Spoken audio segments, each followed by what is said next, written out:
მოკლედ დღეს არის 23 დღე ჩვენი პროტესტის და ეს პროტესტი ემსახურებოდა თავიდანვე პირველ რიგში სოლიდარობის გამოცხადებას უკანონოდ უსამართლოდ დაკავებულების და აქციაზე დაზარალებული მომიტინგეების მიმართ. ბევრი წინააღმდეგობა არის შიგნით. ჩვენ ვცდილობთ სტუდენტები გავაჟღეროთ ჩვენი ხმა ამ უნივერსიტეტის შენობიდან. ისინი ცდილობენ რაოდენობრივი შეზღუდვით, კარების ჩაკეტვით, ასევე დაფიქსირდა ის, რომ საჭმის არ შემოწოდებით, გვებძვიან და ცდილობენ ჩვენი ხმის ჩახშობას. პირველი ღამის, ანუ 23 დღის წინ ზუსტად, ღამე რო დავრჩით, გამთენიისას მარმარილოზე რო ვიყავით მიწოლილები და ვიყინებოდით, მოვიდა ჩვენი რექტორი. პირველ რიგში ძალიან წუხდა იმის გამო, რომ ჩვენ იქ რჩებოდით და საერთოდ ვერ იგებდა ჩვენი მხრიდან ეს გმირობა რა საჭირო იყო და რატომ უნდა ჰქონოდა ასეთი მასშტაბური და ასეთი მძაფრი სახე ამ პროტესტს და ამას ალბათ ვერც გაიგებდა პრინციპში.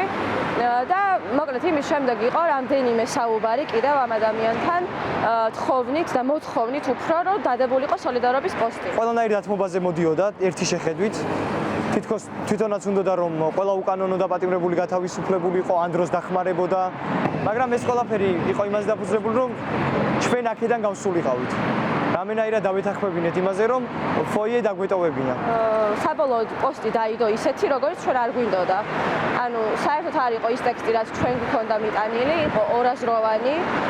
ფაქტობრივად ეს პოსტი ადასტურებს დაკავებულების დამნაშავეობას, მაგრამ ამ დამნაშავეობის ფონზე მაინც ითხოვს მათ გათავისუფლებას და გუშინ მოხდა ესეთი რაღაც.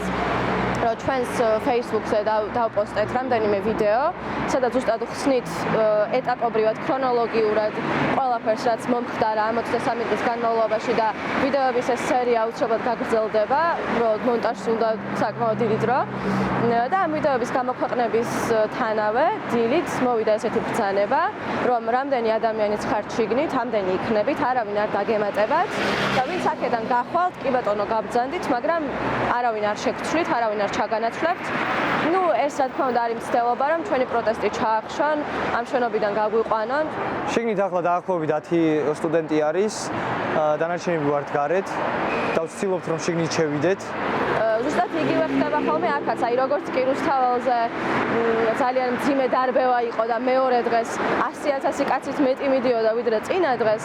აქაც ესეა ხოლმე, როგორც კი შეზღუდვები მაქსიმალურად მკაცრდება, სტუდენტებიც უფრო მეტნი მოდიან, ანუ ისინიც კი ვინც ყოველდღიურად ამ 23 დღის განმავლობაში არ არიან ჩართულები, ისინიც კი მოდიან. ეს არის ჩვენი ბრძოლის გზა.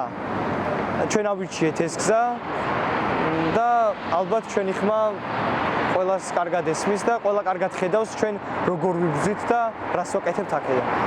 თავარი ჩვენი გეგმა არის ის, რომ არ გავჩერდებით, სანამ თავისუფალი აზრი არ იქნება თავისუფალი, სანამ არ მოგცემენ იმის საშუალებას, რომ გავაჟღეროთ ის, რისი გაჟღერებაც გვინდა და სანამ არ გამოუშვებენ უკანონოდ დაპატიმრებულებს.